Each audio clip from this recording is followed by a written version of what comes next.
morning.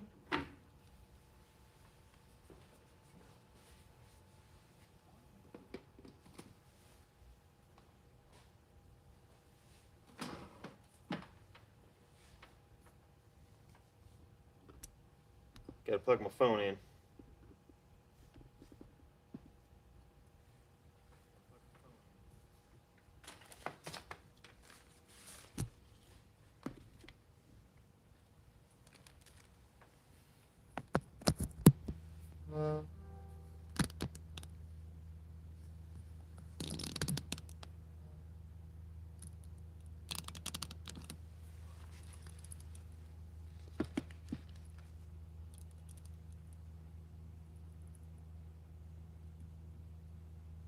There we go.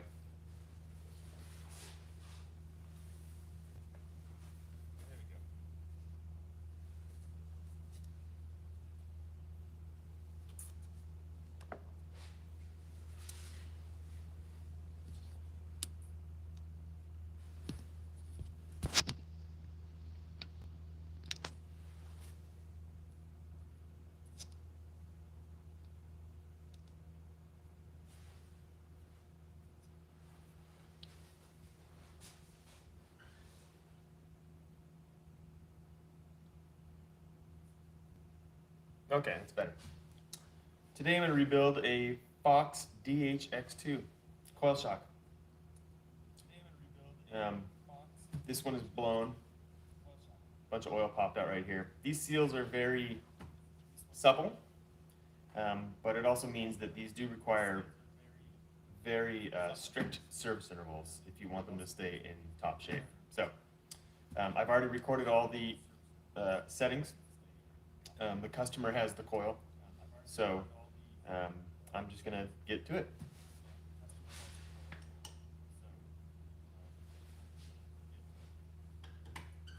First up, diffuse the bomb. This is literally just a fancy Schrader cap.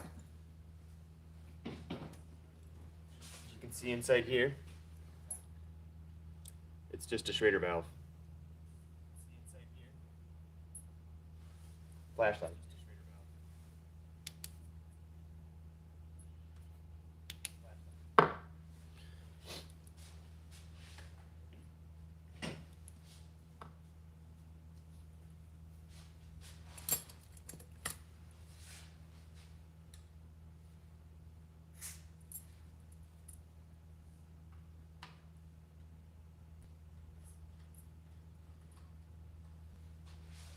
Pull out the core.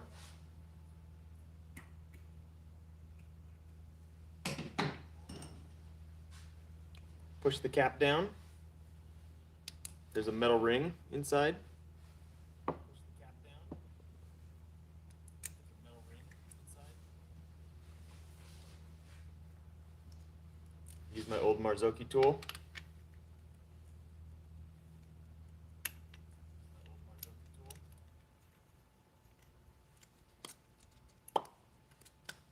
Pop that out.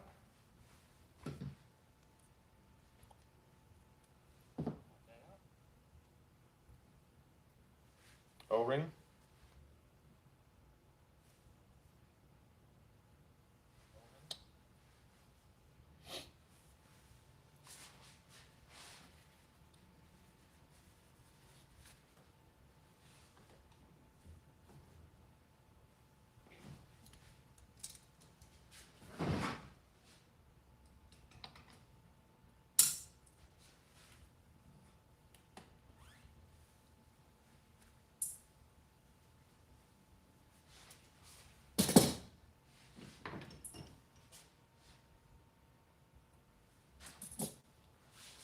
Unthread the main seal head.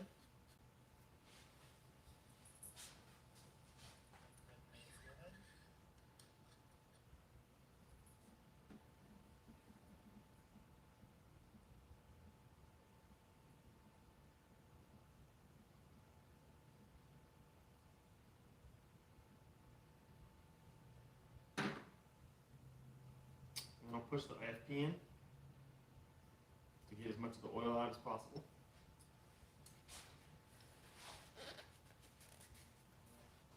And then at this point, you need to get the IFP out, which is that internal floating piston. But you need to use air pressure to do that. And so what I'll do is I'll take a float X2 seal head, which is, this is the same threads, same eyelet as a float X2. So technically you could take this part and convert this into a float X2. You would need all the parts to make it a float X2. It would get really expensive. Wait.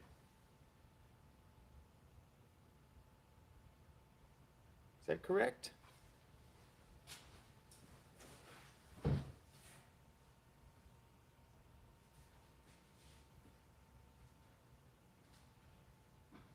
might be wrong on that. No, you can't. Yeah. So you can see how these two, they share the same thread pitch right here. So you could turn this into a float X2. It would be really expensive. There'd be no reason to do that.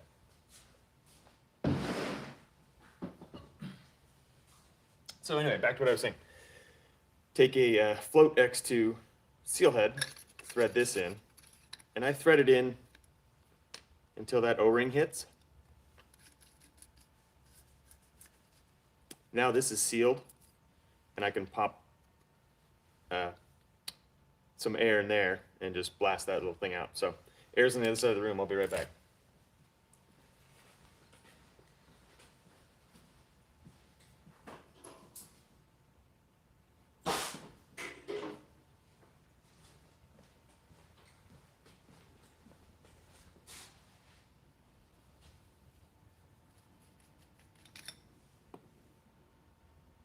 IFP.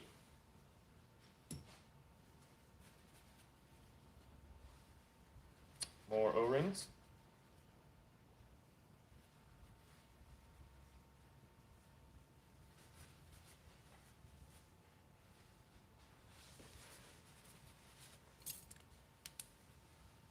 So this one you can see is pretty dirty.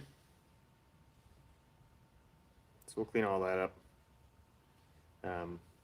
But as the O-ring, as the IFP moves inside that reservoir, it creates friction on that O-ring, and the O-ring slowly breaks down with heat and friction. This one's also like, it's got some red stuff. So I'm hoping that shouldn't be rust. I'm wondering if that's just dirt from wherever they've been riding.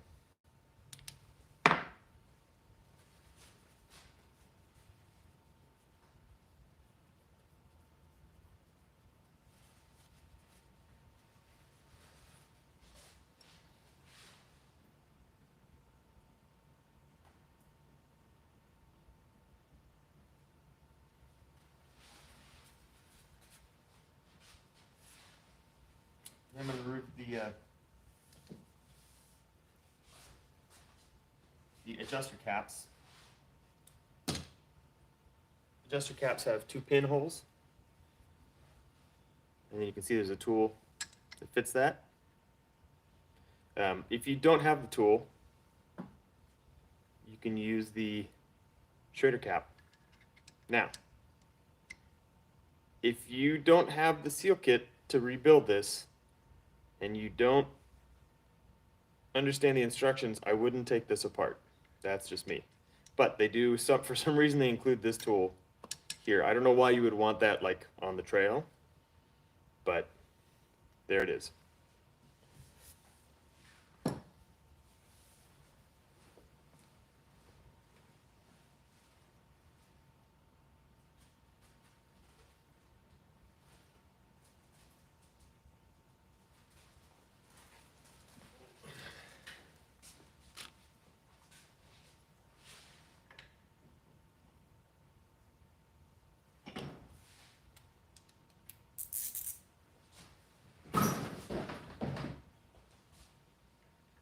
I do the compression first, since it's on the bottom. I want this to drain out into the can.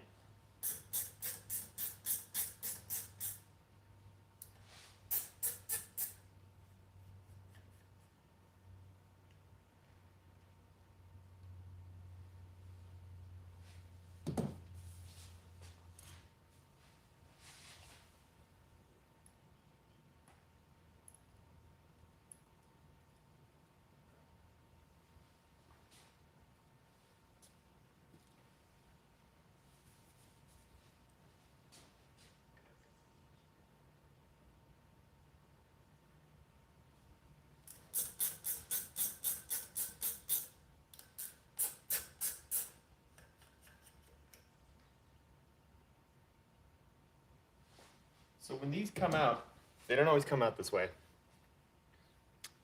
But you'll see that there's a little valve seat, spring, and then the rest of the adjuster. Now these two parts come off. So you want to make sure not lose these. Also, it's not always like this, but you'll notice that the spring is painted red to match the red. So I keep that all in one spot. Same thing on this one. The spring has some blue paint on it to kind of keep them all aligned.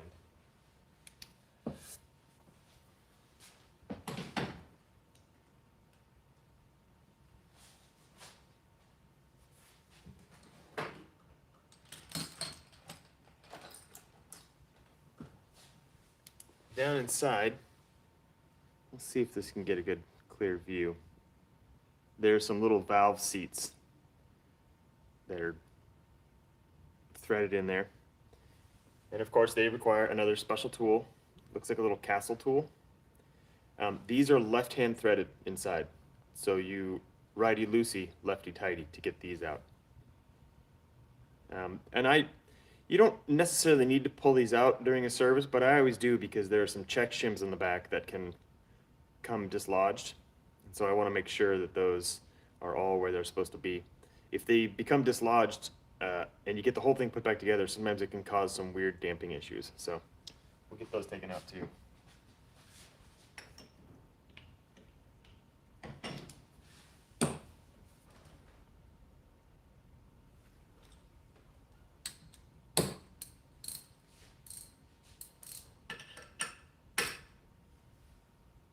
Tighten to the right.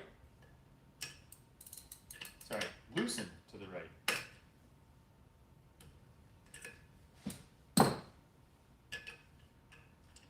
And then same thing, I want to make sure you keep these with their respective spot. So this is the rebound one, I put it with the rebound bits. This is the compression, put it with the compression. I'm pretty sure these are exactly the same, but just to be safe.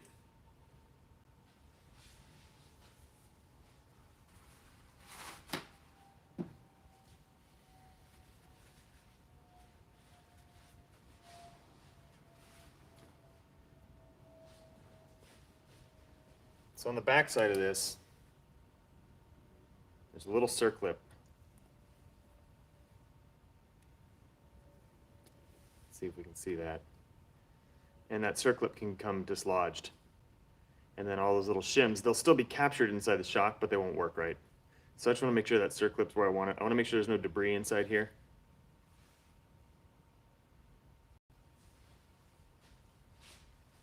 Same thing with this one. Make sure that clip's where it's supposed to be. And then also this lets me get in there, check the inside of the shock, make sure there's no schmutz or schmoo, dirt, metal.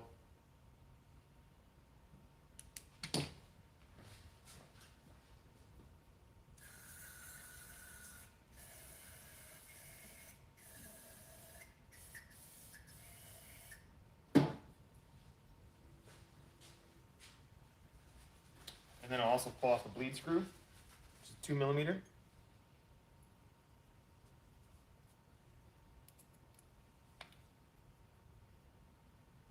And there's an O-ring on here that we're going to replace.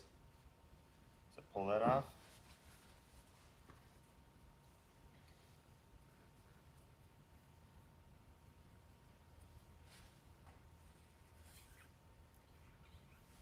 Clean everything out. Also dry it out.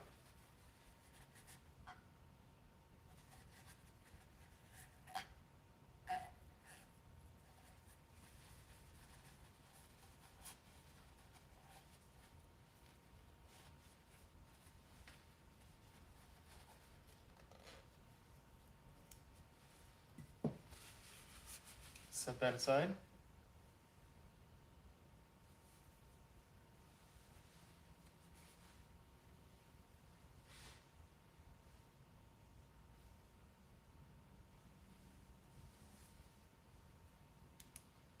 So on these little adjusters, there's a ring that holds the adjuster into the cap.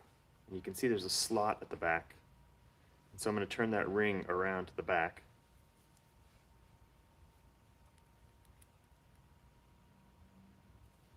Which then lets me pull this apart.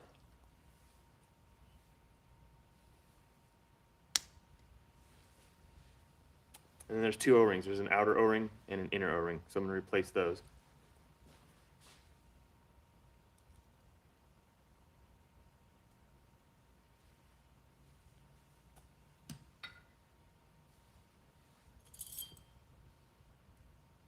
On this inner one, I'm going to use this flat blade screwdriver because I want to make sure I'm not scratching anything in there.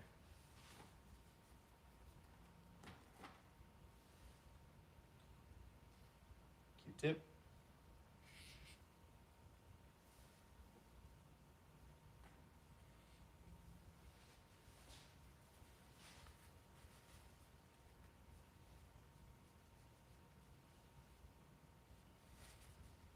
Clean, clean, clean.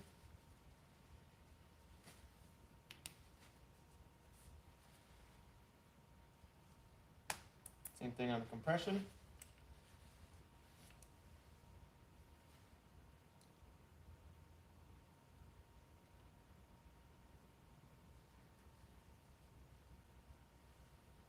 Flip the ring around. Pull out the adjuster.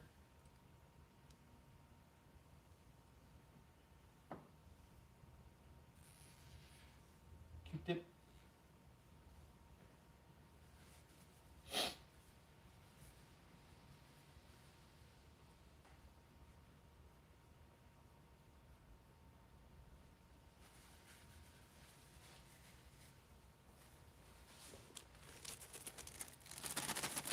Seal kit.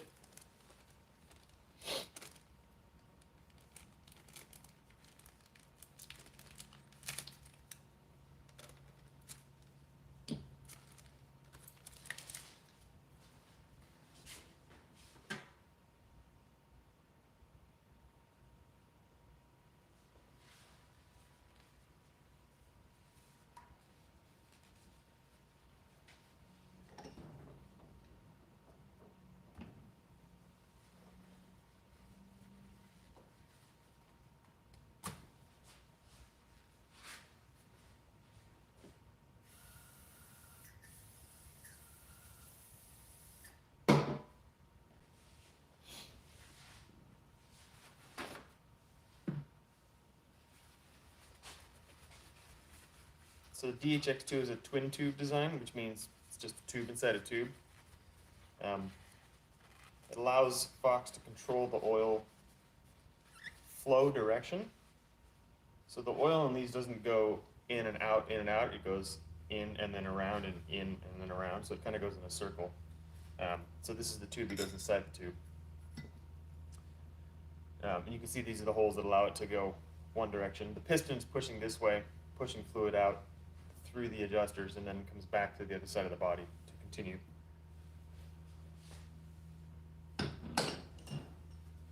So this seal head, you can see, is super easy to move. This is what makes these, part of what makes these super plush. It's also part of what makes them, I think, delicate is the term as far as service intervals. The seals that they use on these are so soft. They provide very little friction, but they also just can't hold up to tons and tons of abuse. It's not necessarily a good thing, but the one nice thing is these things let you know right away when it's time to service them. Like they just pop and then they just poop out all the oil and then it's time. So this is, I want to say this is the 2018.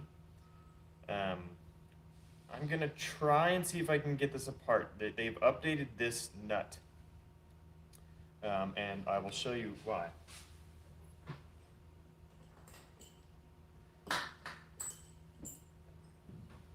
So the nut that's on here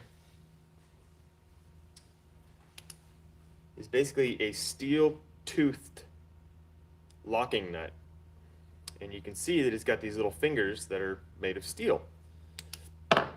These grip very well. Unfortunately, with the titanium nitride coated steel shaft, sometimes they grip too well.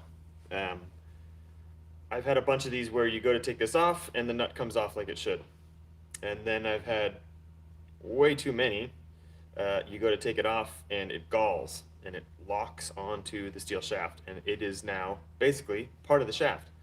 Um, and then even worse is I've had them where they're so tight you go to unthread the nut and literally it just shears the end of the shaft off. Um, Fox doesn't use these anymore. They switched over to just a regular nut that you use red Loctite to hold on. But it took a while for me to figure out that these are considered a replacement part of the rebuild. It's always nice to try and save the shaft if I can, but it doesn't always work out. So in that case, I stock the shafts and I stock the new non-locking nuts, because sometimes you just need to replace the whole thing. The other thing too is because this is steel, if you ding this, they not only does it scratch and then it messes with the seal, but these can start to corrode because they are just steel. Even though they're stainless, they still corrode. And so when these start to get gouged up, you still have to replace them. So, okay, let's see if this nut gives it up.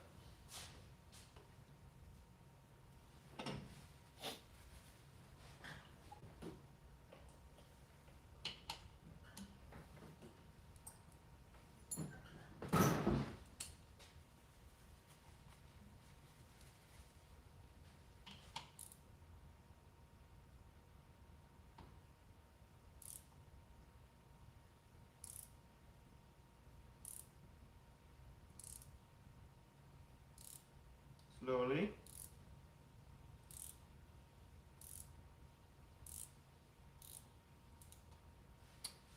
Oh, that's a good day. That is a good day. It did not gall. I'm pretty happy with that. So use a little Allen wrench.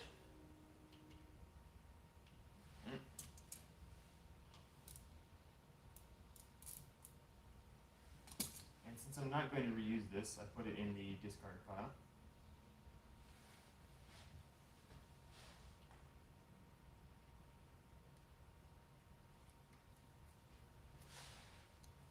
Set the stack aside. Metric spacer.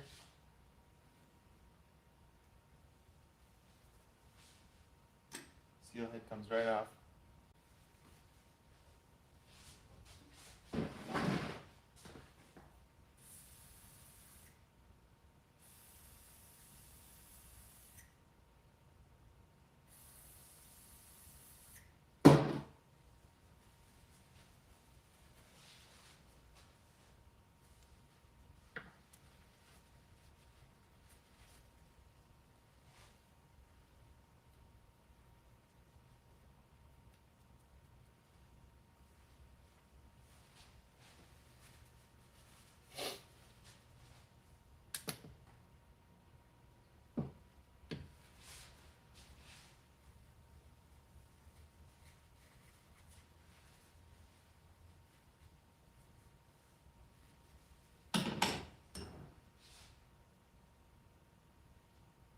I'm just looking for any dings or any scratches.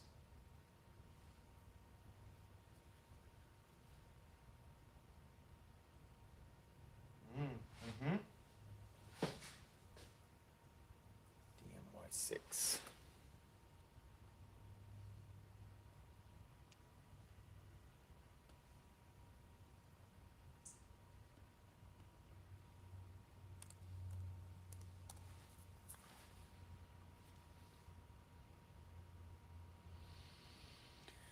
Two 575.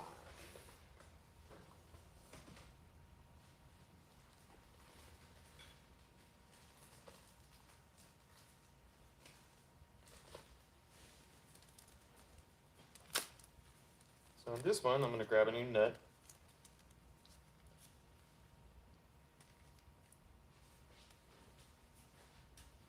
Is that what she said? Or is that what he said? Is that what they said? Also,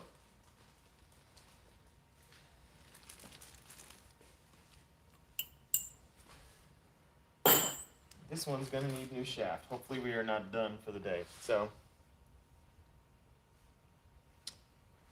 got a pretty good gouge. Let's see if you can see that.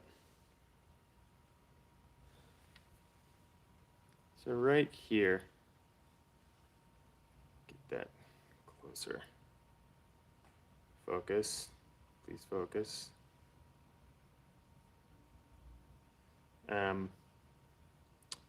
There we go.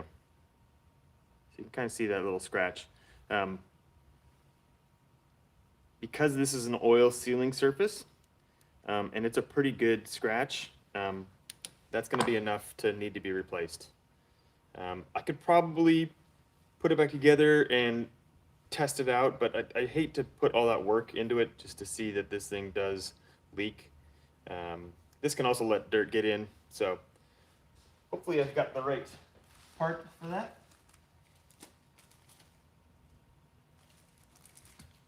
There's like a million of these.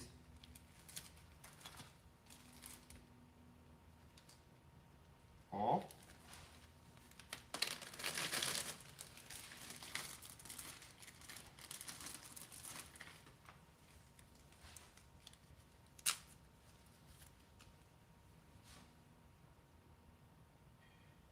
Sweet.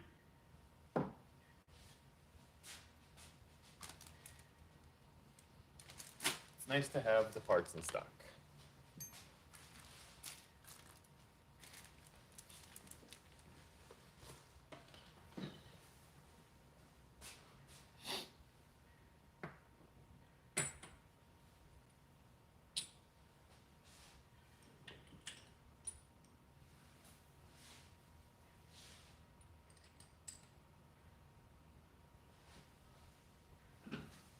These are red Loctite on, so we just break them free.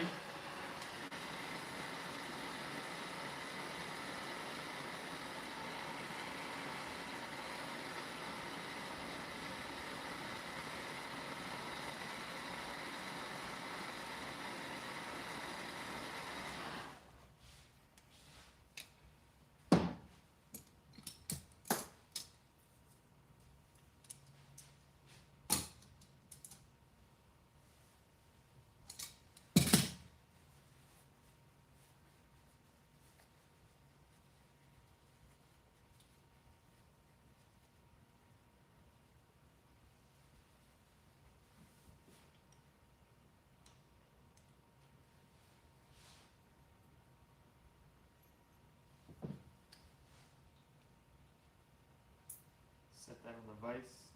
Acts like a heat sink. Double check these are the correct size. Yes. Discard.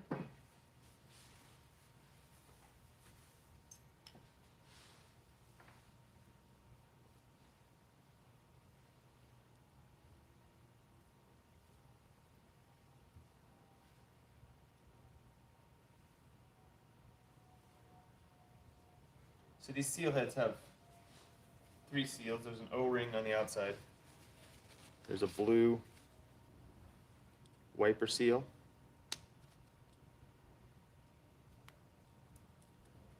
You basically have to destroy it to get it out. And then inside, on the relatively newer models, is a very soft U-cup seal. And this is the part that gives up the ghost when these blow.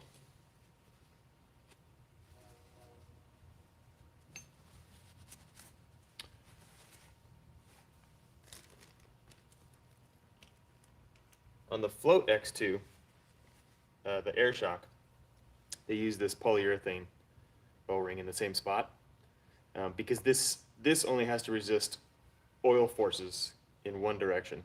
There's no air trying to get in.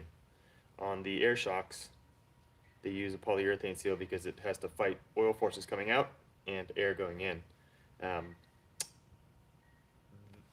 That's also what makes the Float X2, sorry, the DHX2 more plush, is this is super soft. You can see this is just a little gummy bear, and then this thing is really very stiff because it has to resist forces both directions.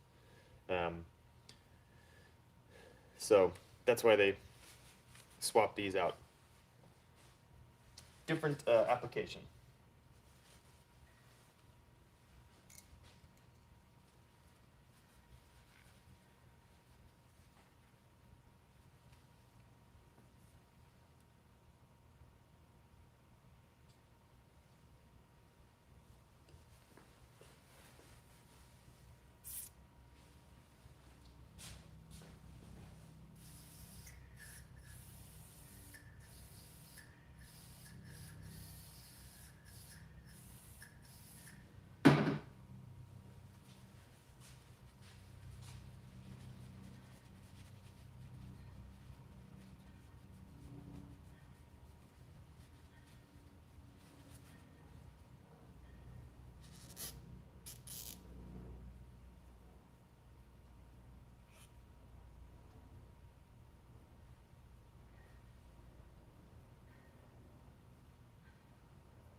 Still a little hot, but not too hot to handle. A bunch of dirt gets down in there where the threads meet up with the eyelet. So you really want to make sure and clean this out.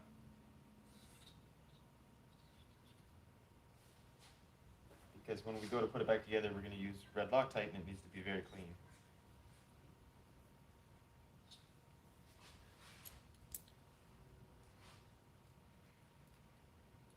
So I'll run a pick in the threads to make sure and get all the big chunks out.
Clean the clamps.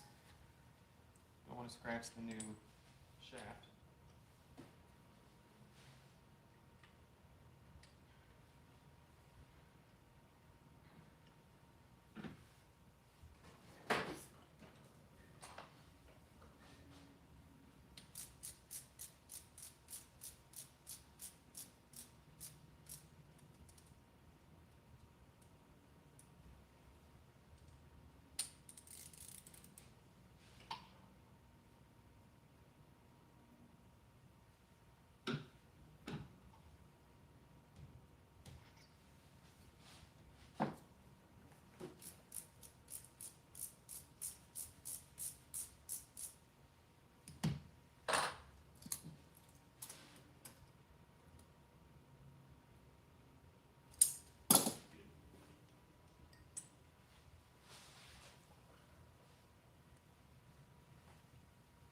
bottom out bumper.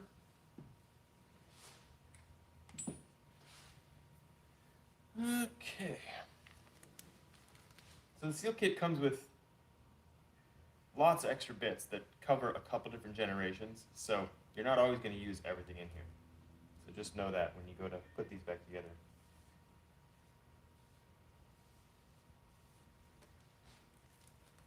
And I always pour them out away from me so that the stuff runs that way on the bench instead of off the bench, because it's all just a bunch of little O-rings.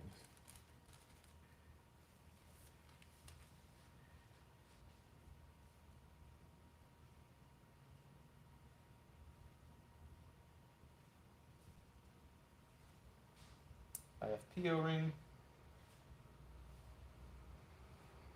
air cap O-ring,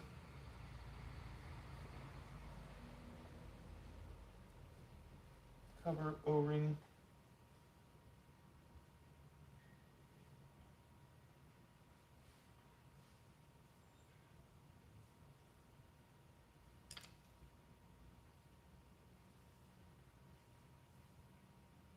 match them up. Oh, hang on. The only thing with that suspension clean is it makes everything look wet and clean. Always little hidden bits.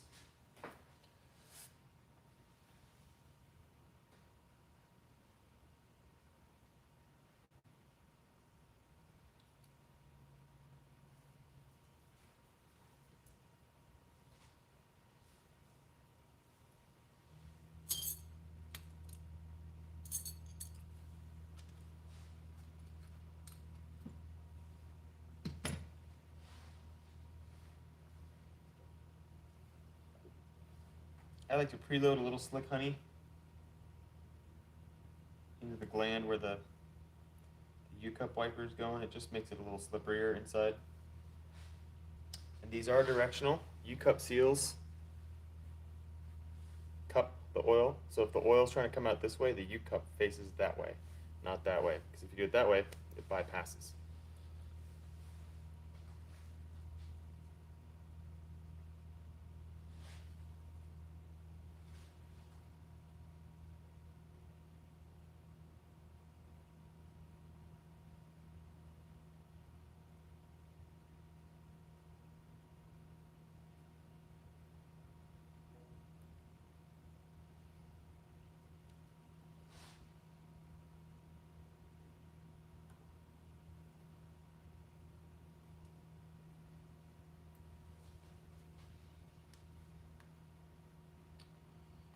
Pop in the wiper seal. Put a little slick honey on the inside.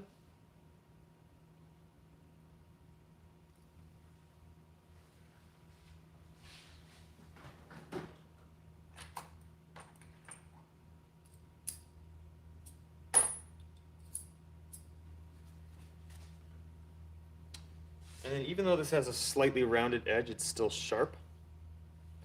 So when you go to pop this on, you can cut the seal. So Fox has this bullet tool, which steps up to the correct size. Grease that. And it makes it so the seal just pops right through. Don't try and do this without the bullet tool. It'll cut it like 99% of the time.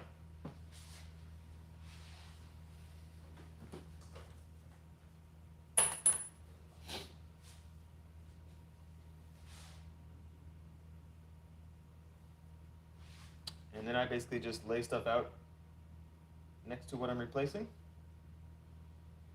That way I know everything's there. Put all the ones in the discard. This is a little weird top out spacer they do for the metric spacer.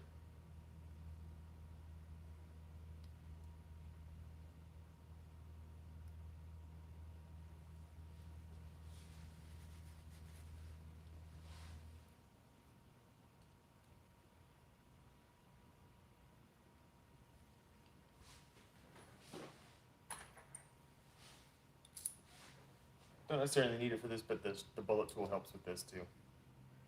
Because this is not sealing, there's an O-ring here that keeps that in place. This is the travel spacer. So this is the difference between a 75 mil and a 70 mil shock. So they just put this spacer in here, which internally limits the travel. Is that correct? Or is this what makes it a oh, hang on. It's too early in the morning for this stuff. No, it's still a 75, 225. So this is correct. That's a metric spacer, not a travel spacer. This is what makes it 225.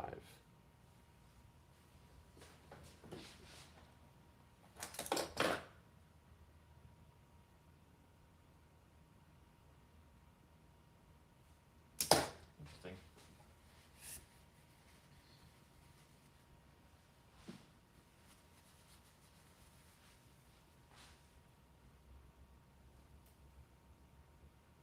And then these are the glide rings for the piston. There's two sizes because the first gen was this diameter all the way. And you can see this one steps down. And so the newer ones take this, newer as in within like 2018 to 2020. They changed the diameter of this tube. They changed the diameter of the piston. And so then you have to use the right band. But you can see this is why they include both glide rings, because this seal kit works on a bunch of different generation shocks. So you just need to make sure you get the right one on.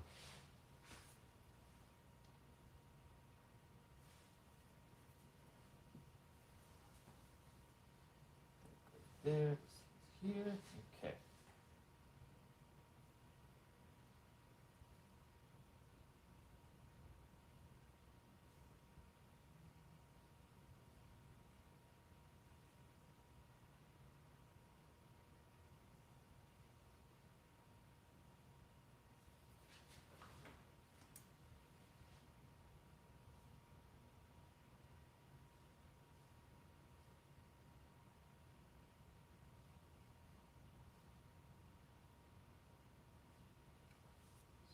That one.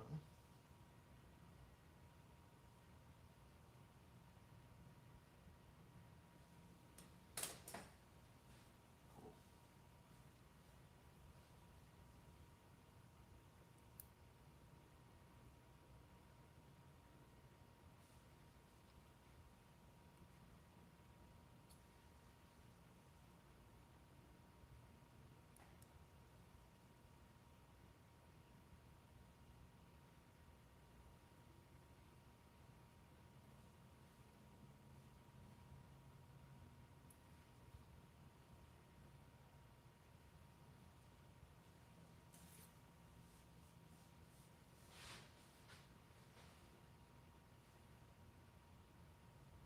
O-ring on the bleed screw. The rest of these can get set aside.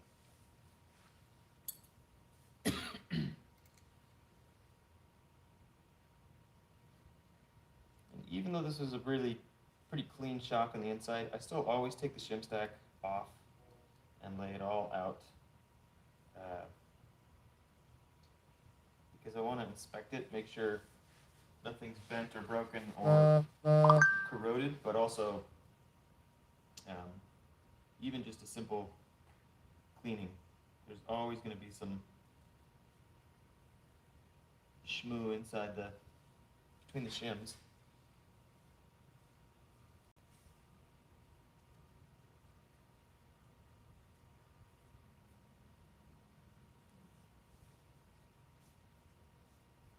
It just takes an extra second to pull that apart.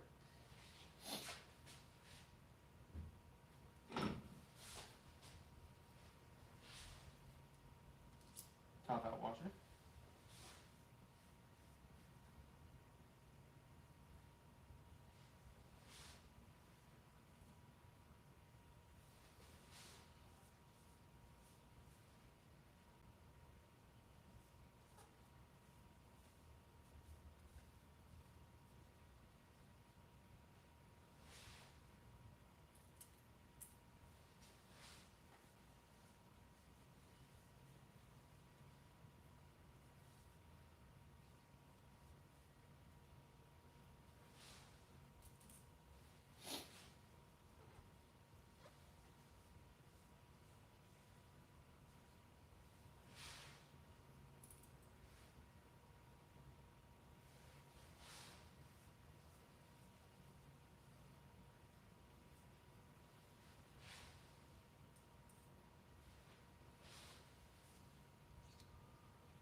going to be very careful pulling this plastic band off.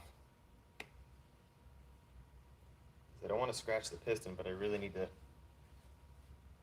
get underneath that band.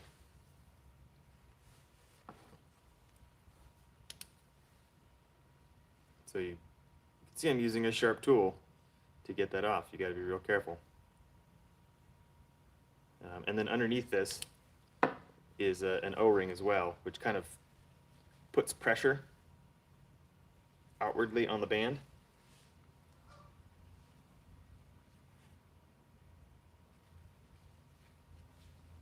So that gets replaced too.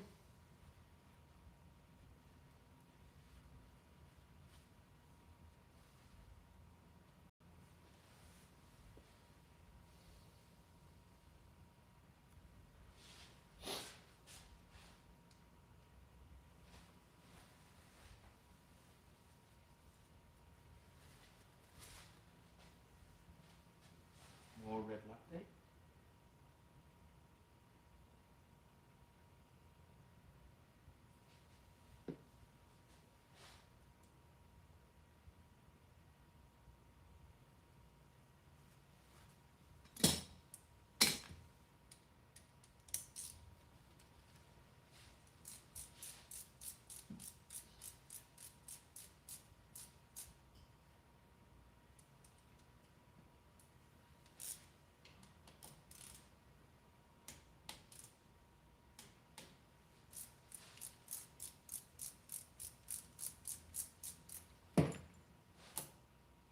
Very smooth.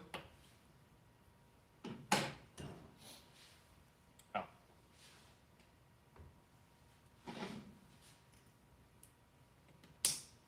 Preloads on there.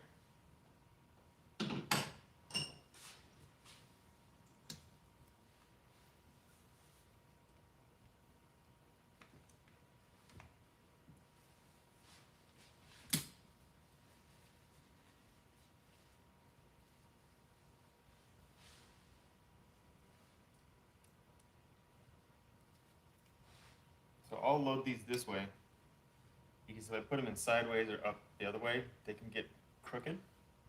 So it's nice to start by hand. Also remember, these are left-hand thread, so I am lefty-tighty. I'll go until it's about hand tight, and then I'll do the compression. You can see the little castle shape and the little keys. And they there's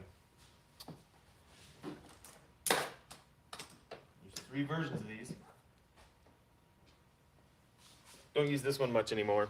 This is a 14mm with a hole cut out in it. But this is like old first gen stuff. And then this is the updated non 2-position switch style, which is like a 5-pin castle.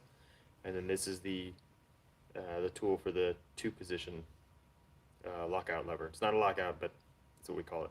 But this is a 6-pin. So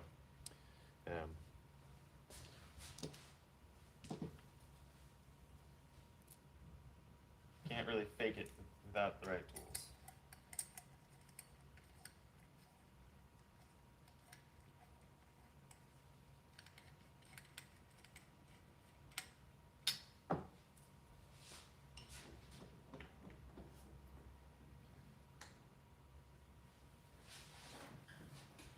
For this, you also need I use a digital torque wrench for this, because this one allows you to click off torque both left and right hand. Not all torque wrenches can do that.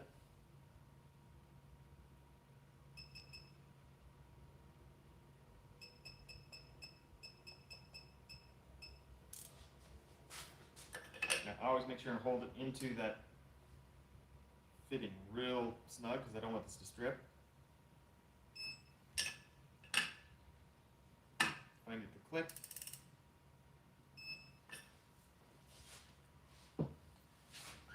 Nice thing about digital torque wrenches, I don't have to unwind it. I just put it in the box. Whereas with the clicker type, you have to unwind them every time.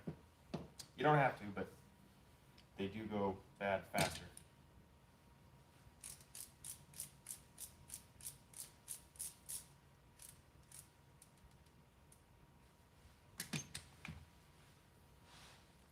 these put back together.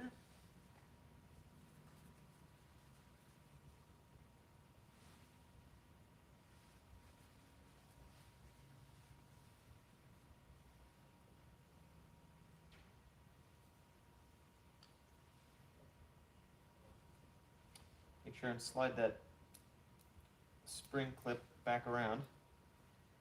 Keeps it together. So you can see there's a keyway here. I need better lighting in this joint. So you can see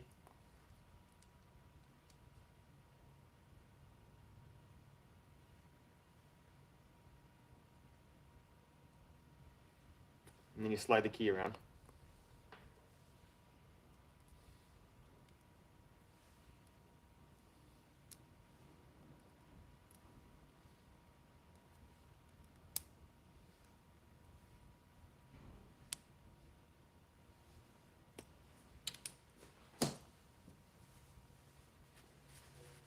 This is the most common part to break on these shocks, other than like seal failure.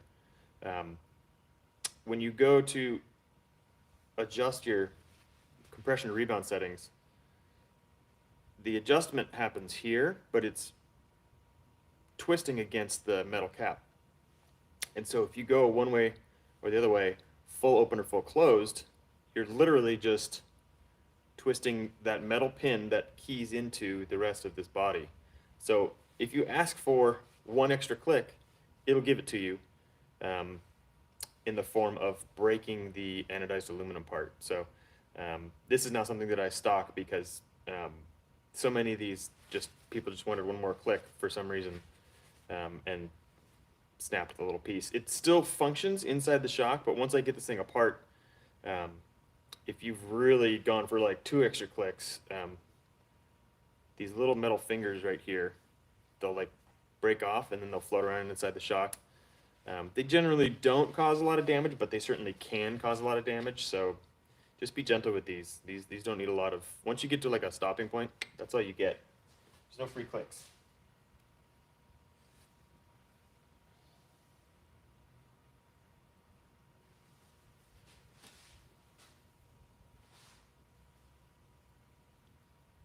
Slick honey.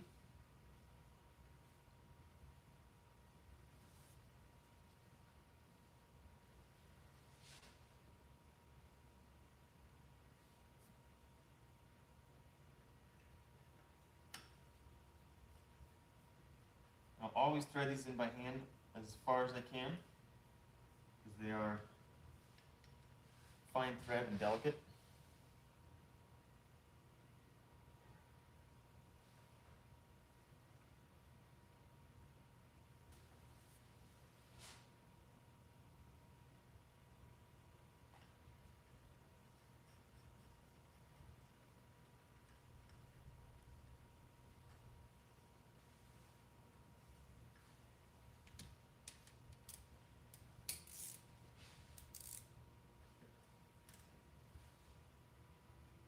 Notice I'm putting a lot of force on the palm of my hand.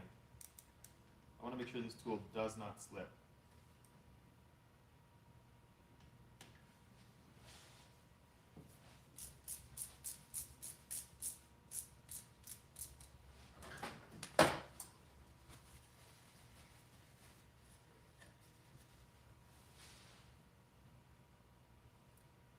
Slick honey on the IFP.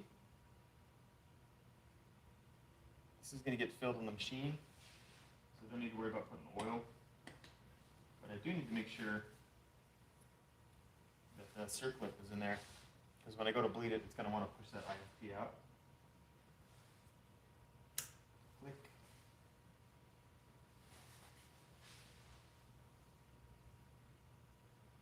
I put a little slick on this because it engages an O-ring down inside.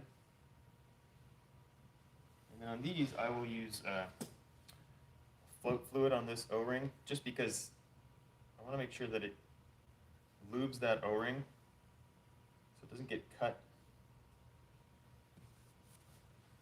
when I'm installing this. If you're doing hand bleed, your IFP would be out and this would be out. You'd fill this up and cycle it back and forth. You can use like a rubber glove to push, push, push, and it pushes oil back and forth, back and forth. Hand bleeding is totally fine. It works honestly just as well. I just like the vacuum bleeder because it's technically faster. It allows me to do other things with my time. Same thing, thread this by hand. It should thread easily until you contact that O-ring and you get a little resistance.